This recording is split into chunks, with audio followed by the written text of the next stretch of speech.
It's not in Genesis 9, but let's assume that it's in Genesis 9. Okay? So we do the 7 Noahide laws and we become a righteous Gentile.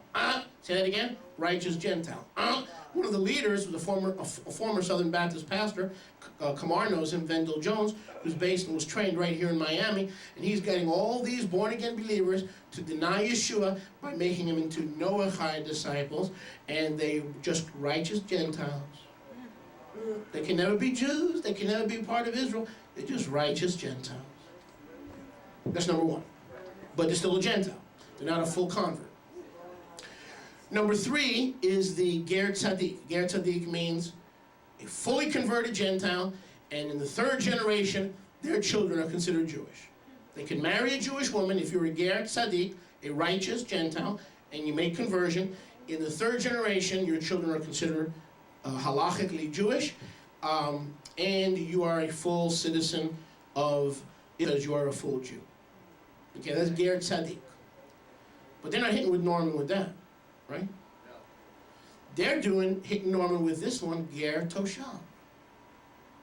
Because to be a Ger Tzaddik, you've got to renounce everything you ever believed and accept the authority of the rabbis. You follow me? To be a Ger Tzaddik, a full convert, you have to deny everything you ever believed as a heathen and believe everything the rabbis teach. So Ephraimitye are not going to become Ger Tzaddik because they have to deny Yeshua, right? To become a righteous, a Ger Tzaddik, to go a full conversion of Judaism, you have to deny Yeshua. Okay? So they say, hey, here's a provision called a Ger Toshav. It hasn't been used in 2,000 years, but hey, Norman and others that are working to bring Ephraim back in the flesh to create Ishmael, this may be your meal ticket. This might be your meal ticket. It's called Ger Toshav. Now listen, in 2,000 years, you know how many Ger Toshavim there have been? From the time of Yeshua till today? Not one. You know why? Because everyone who wants to convert, wants to become a Ger Tzaddik, wants to become a full Jew, who in their right mind would want to be considered a non-Jew and do conversion. If you're going to do conversion, you might as well go all the way. Right? So, no one is going to become a Ger Toshav and be denied rights as a Jew, full halachic, rabbinical rights as a Jew, when they can do the full conversion. So why do a second-tier conversion when they can do the full conversion? So no one's become a Ger Toshav in 2,000 years. Make sense? Hello? Turn to your neighbor and say, that makes sense. Yes. Makes sense. If you're going to convert, you might as well do the right thing, right? And be considered a full Jew, right? Okay. But now there's this thing in the Talmud, and he said, hey, Norman, listen. You know something? You guys can still believe in Yeshua and still believe in the New Testament and come back to Israel as a Ger Toshav. And Norman goes, wow, what about Yeshua? Don't worry about it. You can believe anything you want. No, you won't have to deny Yeshua. Wow, sounds good, but I'm going to show you that's more dangerous than the first. Okay? So this is what you guys are going to be getting hit with. And you got emails, you're already getting hit with it. Hello? And if you have internet access, you're going to get hit with it in the near future. They're going to offer you Ger Toshav, P.S. you can keep Yeshua. Well, how can that be? If I'm going to become a Ger Toshav or a settler who settles with the Jewish people in the land of Israel, I don't have to convert to Judaism, but I have to respect the Jews, but I'll never be a Jew. Yes, that's what we're offering you. You'll never be an Israelite, and you can come back to the land and live with us. Don't share Yeshua. They can't share Yeshua. But wait a second. Now but see, now they're telling him, hey, this is a good provision. Now, but some of the conditions, we'll get to this in a second. One of the conditions is, A, you cannot proselytize. So in other words, they are allowing this provision, supposedly, because it's on the books in the Talmud, number one. And number two, in exchange for promising, as Brian said, not to share your faith. Okay? So the first process where you deny Yeshua is denial of Yeshua. Ger Toshav, you don't deny Yeshua, you just can't share Yeshua, which is a violation of the Great Commission. Hello? It's a violation of the Great Commission. Go into all nations. Baruch Hashem Yahweh. Now what they didn't tell Mr. Ross is what the Talmud really says. Okay, Gary, how many have seatbelts with them today? I don't, but get them tight now. All right, get those seatbelts. Now, they told him, as long as you don't share Yeshua, like Brian said, don't talk about Yeshua publicly, keep him in a little bottle like a little genie and rub the bottle when you need help, but you can't share Yeshua because it's illegal, and we're not going to recognize you as a Ger Toshav. But all you have to do to be a Ger Toshav is go before a board or a Sanhedrin or a Beit Din of 3 righteous people, and they will approve your return to Israel as a Ger Toshav, or a strange settler. Ger, what does Ger mean? Strange. Toshav means lashevet, to sit, to dwell. So the very term means a weird dweller, or a strange dweller. Excuse me, pardon me, that doesn't sound like an Israelite to me. You Ephraimites, you've been out of the nations long enough. You've been called a saved Gentile, whatever that means, long enough. How does it feel to come back to Israel and have the wonderful appellation of a stranger who's a settler? In other words, you're weird. There's something different about you. You're not Jewish. You're not one of us. You're not part of us. You're sitting with us. You're shopping with us. You're going to movie theaters with us. You're sending your children to school with my daughter. But you're a strange settler. Matter of fact, you'd probably be as strange as Lot was in the gates of Sodom. Who's this stranger come to dwell with us? That's what they're offering you. P.S. You can't pray in Yeshua's name. Don't let him out of the bottle. When you go to your house, put him in a little bottle. Yeshua said, even the heavens of heavens cannot contain me. You're going to go home and put me in a little bottle and pull me out when it's necessary, when you're in a crisis, when you're in trouble, when you're in tribulation. But in order to gain immigration into the land, to be one with the Jews in your own flesh, that's not the Jews that Yahweh has destined you to be one with. The Jews that he's destined you to be one with are the redeemed Jews, regenerated Jews, who you're going to be going back with together. Somebody shout. Hallelujah. So we're reaching to the wrong Jews. They're not bad people. They're not evil people. They're not. We shouldn't just condemn them. But the point is, we're cutting deals with people that Yahweh says we're not going back with to begin with. This is so dangerous. Because you're all going to be offered this. In not too distant future, the Israeli government's going to say, attention all Baptists, Methodists, Calvary Chapelists, and non-denominationalists. Here is your opportunity to return to the land. Do you love the Jews? Do you promise not to proselytize? Do you promise not to use Yeshua's name? Do you promise not to talk publicly about the New Testament? Well, if that's the case, and you sign this piece of paper, you can return and be a strange citizen among us. Strange. We don't know why you worship an idol, because you're strange. We know that Yeshua is a man, he's an idol. But we're desperate right now because the Arabs are multiplying faster than we are, and we need bodies. We need able bodies, and you're not here to kill us. The Muslims are here to kill us. You can come home. Please sign here.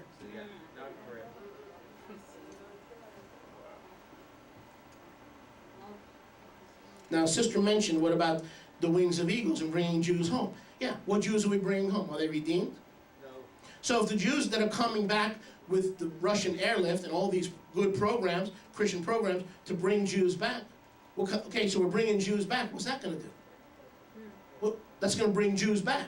But in the restoration of Israel, we're going back with the Jews that are still in the exile with us, that are born again and that are redeemed. Come on. Hallelujah. Preach it. Preach it. That's the answer to your question. It's just bringing Jews back. It's just a purely physical restoration. It leaves out the spirit and it leaves out the king of the restoration. Okay?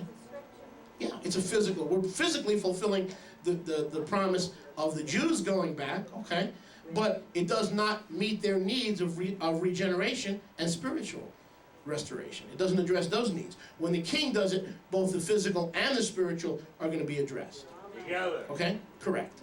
When the king does it, the physical and the spiritual needs will be addressed together. Amen. Amen. Okay, now, let's see what the Talmud says. So here's a new thing, the Ger Toshav. And he's writing, and some of you get his email, and he says, how can we refuse this deal? Ephraim, how can we refuse this? How can we say no? They're letting us back in land. Our time is at hand. It's time to go home. What Ephraimite in this room wouldn't return, given the right circumstances, given the right conditions, and given the fact that they wouldn't have to deny Yeshua and we would be considered full citizens of Israel? Every one of us would return, given the right situation.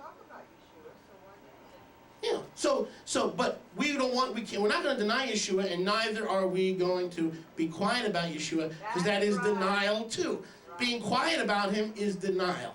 Omission and commission. Amen? Okay. Now, here's what they don't tell Norman Willis. But you see, he doesn't want... If you send this to him, it doesn't matter. Rabbi Ed Nidell, send this to him. And he said, you're being used. I was a little bit more diplomatic. Ed Nidell told Norman Willis, you're being used. I was a little bit more diplomatic. I said, Norman, you're acting like an idiot. Okay? I didn't call him an idiot. I said, you're acting like an idiot. Okay? Here was a guy sitting in a room in Washington. He falls under the disease, the pestilence of the Jerusalem syndrome, and now he is Yahweh's man of the hour to find a way to bring Ephraim home, dealing with the Orthodox Jews. So far, so good. Ger Toshav, which literally means what? Strange dweller. Boy, is that apropos. Instead of being Israel, Yeshua says, when I do this two-house restoration, all of you will be considered Israel. All of you will go home. There'll be no second-class, second-tier citizens. You'll all be considered Israel. And you won't have to sign any paper or deny anybody, anytime, anywhere. Does it make sense? Hallelujah. Baruch Hashem Yahweh. Does anyone enjoy? Yes. Yes. Does anyone enjoy? Yes. Come on. Now watch this. Here's what it says in Talmud. Baba. Baba, 113b. Babylonian Talmud. Baba, 113b. So Norman's been told that if an Ephraimite goes to a Beit Din of 3 rabbis who accept his return as a Ger Toshav, he doesn't have to deny Yeshua. He can keep worshiping Yeshua as long as he keeps Yeshua in his house, in the closet, and doesn't what? Proselytize or do the Great Commission. Okay?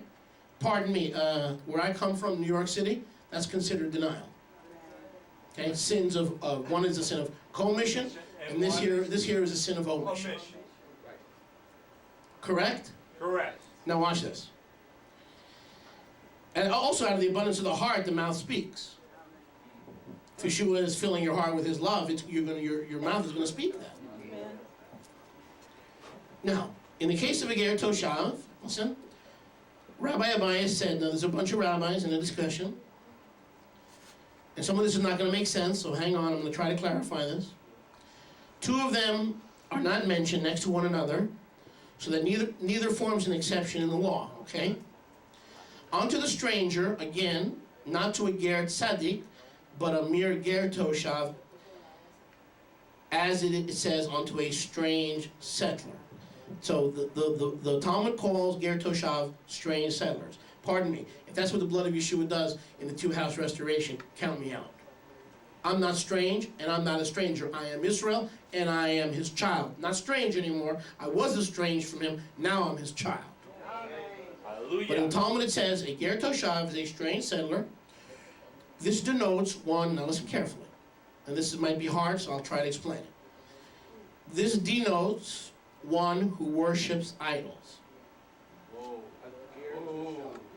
So Norman Willis is sitting there saying, hey man, we know you're dull of hearing and dull of mind because you've been overcome with the Jerusalem complex, but we got a way for you. There's a way in the Talmud for heathens to come back. Idol worshippers to come back. And here's the way for heathens to come back. Ready? Ger Toshav is considered an idol worshiper.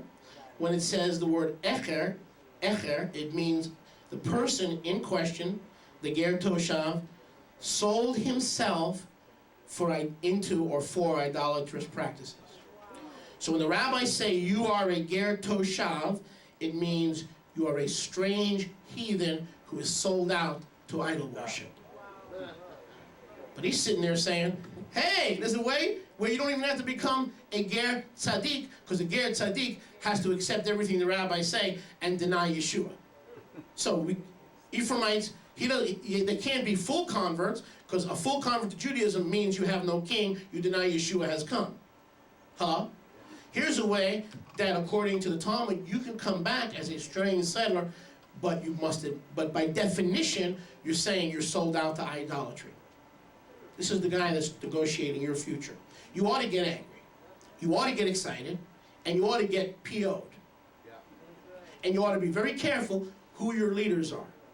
And thank Yahweh we're not in the Messianic movement anymore, that we are Nazarene Israelites. Hallelujah. This guy's Messianic. No. And he's a good, I like the guy, I happen to like, it breaks my heart. I don't know what to do with this guy. What am I supposed to do with him? He doesn't listen. He will not listen. Pray for him. That's all you can do. That's the first thing we can do. Okay, now it says here that Ger Toshav means a strange settler. This denotes, according to the rabbis in this discussion, one who has sold himself into for idolatrous practices. Let me continue. Listen to this now. According to the definition of the rabbis, and remember, there's no consensus. In the Talmud, he says this, he says this, he says this, and then they all call each other idiots, and they all record what everybody said, and that's what we call the Talmud. It is a written recollection of the drashim, or the discussions of the rabbis, so there's no saying as thus saith Yahweh. These are the opinions of the rabbis. But the predominant opinion is usually recorded. The minority opinion is usually not recorded. Okay? Sometimes it is, but most of the time it's not. The majority opinion is that a Ger Toshav is nothing but a heathen living in our midst. Be careful. And here's the guy overcome with the Jerusalem complex, thinking, ooh, look what I'm doing for the lost sheep of the house of Israel. What he's doing is creating Ishmael that you're going to have to deal with if you sign that paper. If you sign that paper, you cannot go back according to the everlasting covenant, because now you're part of the Jews back in the land, living among them. When my Bible says, when the two sticks are made one, Jews and Joes will go back together. Ephraimites won't have to meet the Jews in the land. Now, watch this. Is anyone getting this? Hallelujah. Or do you just want me to start preaching at annual conferences? You want only annual conference? This is important stuff. Go on. And I'm not worried about naming these people because they are dangerous. The watchmen. If I don't warn you, the blood is on my hands. Now I'm not talking about going on a tourist. You can go visit, have a nice time, and come home. I'm not saying don't visit. I'm saying don't go back there when the Orthodox send you a letter saying, hello, Joseph, there's a way to come back. Okay? Now, because that letter will be very coming in the near future. It says this, a Ger Toshav is a strange settler, a resident, listen to this, a resident alien of a different race and religion. Pardon me, isn't Ephraim part of Israel? Pardon me, aren't we the other house of Israel? Hallelujah. Pardon me, aren't we the two sticks one race? Isn't Yehuda and Ephraim one in Mashiach? How can we be a chosen generation, a royal priesthood, a chosen nation, if we're not of the same race? We are all of the blood of Mashiach. We are part of the chosen people of Israel, either biologically or grafted in. Either way, there is only one people. The body of Yeshua is known as the Commonwealth of Israel. So it says here, correct, the kingdom of priests. So it says here that by definition, when the rabbis bestow upon you the title of Ger Toshav, not only does it mean someone who sold himself to idol worship, it means you are a member of a different race. I'm sorry, some of you have been there, done that. No thank you. You've been called a saved, lucky to be grafted in Gentile long enough. The whole purpose of the Miami Beach Israel Revival is to restore you as part of the olive tree. Okay? Hallelujah. You are the olive tree, and now you've come back to your own tree, not to the Jewish tree. Amen. They're wild olive branches, they're natural olive branches, they're both olive branches. There are no apple or pumpkin branches in the olive tree. Turn to your neighbor and say, you're not a pumpkin branch. I don't know what. And turn to your neighbor and say, and that has nothing to do with Halloween. A pumpkin pie, well, now you may have my attention. Now, so according to Ger Toshav, it means you're sold out to idols, but allowed to return, and you are a member of a different race who respects, listen, who respects the Torah of God. Pardon me. Ephraim, we don't just respect the Torah, we're doing the Torah, we're living the Torah, we're walking the Torah, we're past respecting it, we're doing it. A, we're not members of a different race, we are Israel. B, we respect it enough to live it and to do it. But this is what Ger Toshav is all about. He's so happy. He thinks he found this wonderful gem hidden in the Talmud that's going to allow Joseph to come home. I mean, this is sad, man. This is sad. This is tragic. And he's happy because he thinks he found something hidden in the Talmud to bring you guys home.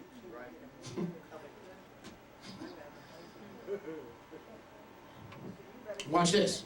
According to the majority opinion of the rabbis, again, this is from, in case you guys want to look this up, this is from Talmud Baba Kama 113b. Baba Kama 113b. You could look it up. Verse 5 in that chapter, it says, quote, "A ger toshav is a Canaanite." Here's the plan for you guys in the flesh. Join with the Jews who are not the Jews you're going to be returning with. You're going to have to ask them permission to return. Pardon me. The scriptures we just read for an hour and a half said that when Joe returns, they're not going to ask Judah's permission. They'll be too busy weeping and rejoicing with tears of joy going back together. No one's going to ask anybody else for permission because we're going to be one in Yeshua's hands. According to the Talmud, it says that a ger toshav, or a strange settler, is nothing but a Canaanite. And the Canaanite is turning kills.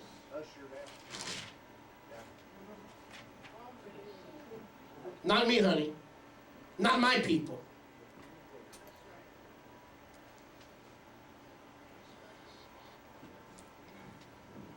Now listen to this. Here's another rabbinic argument. This argument is from Avodah Zarah 64b, Talmud Avodah Zarah, Babylonian Talmud Avodah Zarah 64b. If you're bored, then you need to clean out your ears a little bit, because there's nothing to do with being bored. I'm trying to protect you. You will be offered this in the not too distant future. They're happy because they're getting you away from Yeshua. They're putting a bottle on the Great Commission. They're putting a bottle on the good news. They're happy, and you'll be happy because you think you're joining the Jews in Israel. So everybody's deceived. I'm warning you now. Now I'm warning you. Not then. Now. Thank you, Father. Now watch this. Can a ger toshav, this is the rabbis talking, can a ger toshav annul an idol? Meaning, if you believed in Yeshua, you're an idolater. And you're a Canaanite. You're not an Israelite, you're a Canaanite. Now, can you annul that? What does annul mean? Disassociate or reverse that or break that. Can you annul your idolatry? According to the word of Yahweh, when we come to Yeshua, we're redeemed Israel. Amen? According to the rabbis, you're a Canaanite. Now, as a Canaanite, you've got to find a way to annul your idolatrous background. Pardon me, even if I was an idolater, through the blood of Yeshua, I am no longer an idolater. Right? But according to this, if you accept, turn your neighbor and say, if you accept. Let's try that again. You guys are weak. If you accept. If you accept. If you accept ger toshav, that means even after you return to Israel, you're going to have to find a way to renounce your idolatry. You're not listening. And pardon me, guess who that idol just may be? That's who it is. That's who it is. It's a trap. So there is this thing, like you said, a trap to get you back, and saying now you're a ger toshav, you're weird, you're strange, you're keeping Yeshua to yourself, that's good, but you're not yet with us. To be with us, to be a ger tzaddik, or a righteous, full Jew, you've got to find a way to annul your background. Pardon me, under the blood of Yeshua, all sins are forgiven, all idolatry is in the past, but according to the ger toshav, if you accept the burden and the yoke of ger toshav, you're going to have to get back and then renounce your idolatry. It's the same one as Plan 1, Wendy McNulty, but it's just cloaked in Talmudic Babylonianism. Bait and switch. It's a bait and switch. It results in the same result. Plan A is deny Yeshua, find a nice Jewish girl, and come home. Bait and switch.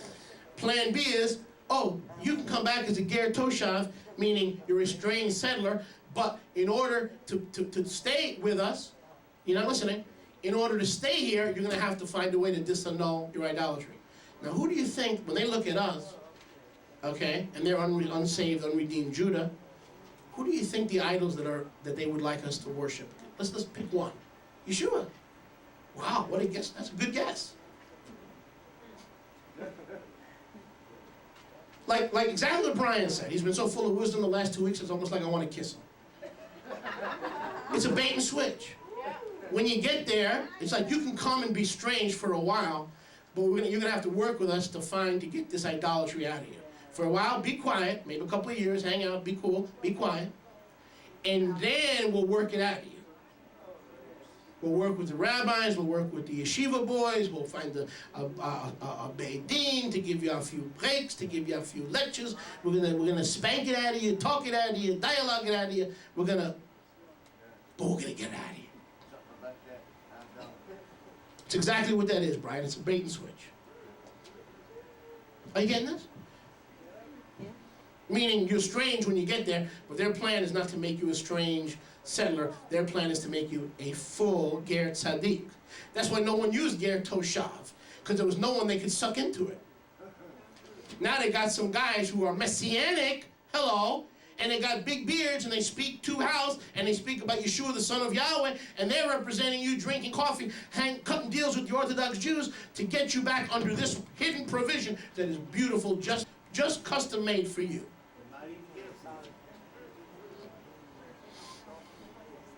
Such a deal. What a deal. Now listen to this. Now here's the discussion. Can a Ger Toshav annul idolatry? Listen to this. Here's the discussion. One rabbi says this: must a worshiper annul the idolatry, or can a non-worshiper cannot? Or perhaps anybody who belongs to them can annul it. Or, more probably, a worshiper of Yahweh must annul it for a non-worshiper, because a non-worshiper of Yahweh cannot annul the idolatry. You getting this? So the argument is, we're going to have to find a way for the Ger Toshav to renounce his belief in Yeshua, i.e. idolatry. The question is, can he do it because he's just a dumb Canaanite, right? And he's an idolater, or do we have to find a real worshiper, like this brother here, or like that sister there, like Brother Roberto, okay? Well, Brother Roberto, if he's a full Jew and he denies Yeshua, he can help break the idolatry in the Ger Toshav. Another rabbi said, no, the Ger Toshav can do it himself. See, that's the discussion. How to break the idolatry. That's the plan, boys, to take Norman Willis's people and all the people that he misleads and break that idolatry back in the land of Israel. Well, they're stuck there. Come on. So the argument in the Talmud is, how do we get the Ger Toshav to break the idolatry, to annul the idolatry? Do we find a worshiper to do it, meaning a real full Jew, okay? Or can the idolater Canaanite do it himself? Because after all, they are not Israelites. They live among us, but they are not Israelites, they're Canaanites. And since they're Canaanites, they can't disassociate themselves from idolatry, so we got to find an Orthodox Jew to help them do it. Are you sick yet, or are you in the process of getting sick? I don't blame you. Okay, now let's continue. In this discussion, how to annul an idolater, otherwise known as a Ger Toshav. It says in either case, this Ger Toshav means an idolater. So then it is identical with belonging to himself or another idolater. Listen, we must then suppose that the subject of the worship is an idolater, and one who does not worship a Ger Toshav can deduce a Ger Toshav, can also annul, Now again, this is quoted. Who is a Ger Toshav? Ready? Any Gentile, not Israelite, Gentile, who takes upon himself in the presence of three Chavirim, meaning Beit Din, not to worship idols, such as the statement of Rabbi Meir. But the sages declare any Gentile who takes upon himself the 7 precepts which the sons of Noah undertook. Still others maintain these do not come with the category of Ger Toshav. Who is a Ger Toshav? A proselyte, listen to this, another rabbi says, a Ger Toshav is a proselyte who eats of animals not ritually slaughtered, meaning unkosher food, he took upon himself to observe all the Torah except the prohibition of eating animals not ritually slaughtered. Okay, so another rabbi says, a ger toshav is someone who does the whole Torah but eats pig. Pardon me, there are no Ephraimitye in this congregation that eat pig. Part of ger toshav means you've got a problem with pig. And you might as well recognize that problem and deal with that problem. The only problem is I don't have a problem to deal with because we don't eat pig. There's never been a ger toshav. It's a paper tiger. It doesn't exist. How about wine? Now, since you're a Canaanite and you're a member of another race and you're just a strange dweller among us, okay? It says, what about wine? Now, here's the way the rabbis are going to deal with you when you get back. If you follow Norman Willis and go back with ger toshav, and he's cutting deals. He's a dangerous man. He's cutting deals already. This is in the now movement. It is happening now. They're cutting deals between the Orthodox and Ephraimite representatives who either deny Yeshua or are dual covenant theology like Norman, meaning the Jews get in without Yeshua. So to his head, he's dealing with believers and he's cutting deals for you. Problem is he doesn't represent what you believe, does he? No. Okay. Now, watch this. Here's how they deal with you when you get back with the wine issue, since they know you're Canaanites. Ready? Turn to your neighbor and say, I'm not a Canaanite. I'm not a Canaanite. I am not. Now, we may leave such a man alone with wine. Listen, this is comical. But we may not deposit wine in his custody in a city where the majority of residents are Israelites. Meaning, if you're a ger toshav, now this is what he's happy about. He's happy about this stuff. He thinks he hit pay dirt.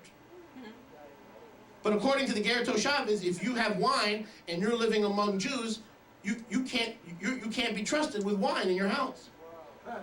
Well, how do you propose Ephraimite's going to do the feast without wine? Okay, let's continue. It says, we may, however, leave him alone with his wine in a city where most of the residents are heathens.